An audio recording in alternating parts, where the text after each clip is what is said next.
Uh, Bwana asifiwe. Kama mwaminio ama Mkristo, kuna wakati ambao utajipata una backslide. Na backsliding si jambo la kawaida tu, bali ni roho wa giza ambaye anainuka na kupanda magugu wakati ambapo pengine umezubaa, wakati ambapo umelala.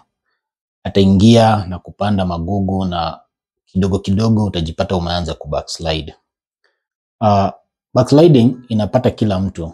Inaweza ikapata wale ambao wamekuwa katika wokovu kwa muda mrefu, kuna wale ambao wamekuwa kwa muda mfupi, lakini usiposimama imara utajipata umeshikwa na hii roho ya backsliding na utaanza kurudi nyuma. Utapata unaanza kufifia, utapata ile hamu yako ya kusoma Biblia, hamu ya maombi inafifia, hamu ya kuenda katika ibada inafifia, hamu ya kuingia katika fellowships inafifia.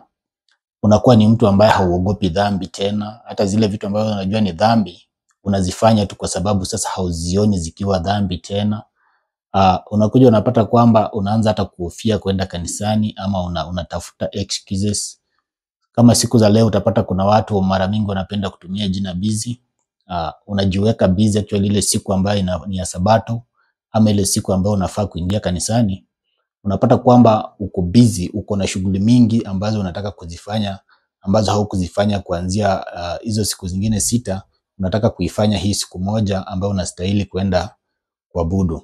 Unapata kwamba unakuwa na ile spiritual coldness, yani unafifia katika moyo ama in your spiritual system unafifia. Ile uhusiano ya wewe na Mungu unaanza kukatika polepole. Unakuja unapata kwamba hali ya dunia inaingia katika maisha yako. Unaanza kuwa na tamaa za mwili, unaanza kupenda entertainments ambazo sio za kiungu, unaanza kufifia ile upande ya kiroho.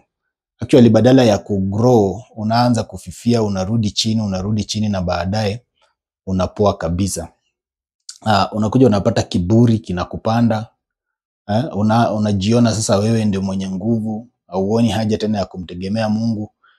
Unajua wakati mtu unafika mahali kama hapo, unapata kwamba hata ile kuomba inakuwa ni ngumu kwa sababu unajiona wewe unaweza, una pesa, una gari, una cheo. Unaona sasa kiburi kinaanza kupanda, unaona sasa mambo ya Mungu hayafai kabisa. Kwa hivyo utakuja kupata kwamba mara nyingine unatawaliwa na roho ya bitterness, unatawaliwa na roho ya forgiveness. Unabeba grudges. Unasema pengine kanisani walikufanyia 1 2 3 ama uliona kitu fulani katika kanisani ambaye haikukufurahisha na ukaamua kutoka. Na kanisa sio kama barracks, ama kanisa si kama ofisi, ama kanisa si kama hospitali mahali ambapo utaingia na kutoka.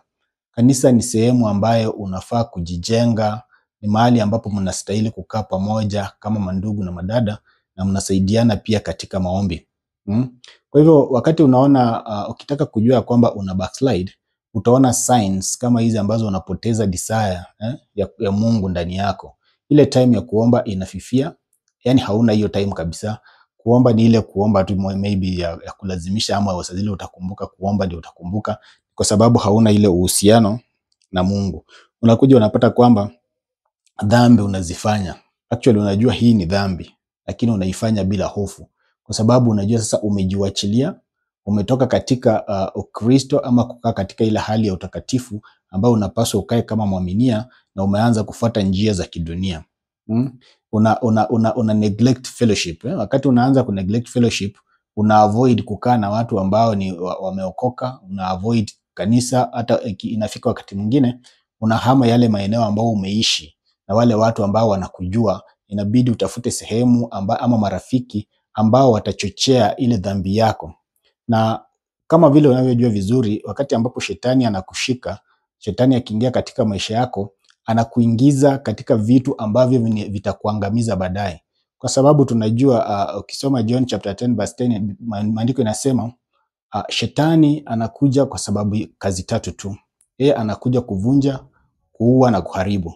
Kwa hivyo wakati atakushika, atakuingiza mahali ambapo hapastahili, na mwisho baada ya wewe kufunguka macho ama baada ya wewe kugundua, utakuja upate kwamba amekuvuta nyuma sana ama amekuvunja na amekuumiza. Kwa hivyo itakuwa ni vizuri sana tukae tukiomba, tukeshe tukimtafuta Mungu, na tukeshe tukiomba Mwenyezi Mungu atupatie Roho wake Mtakatifu aweze kutupatia msaada, kwa sababu Roho Mtakatifu ndio msaidizi wetu kila wakati.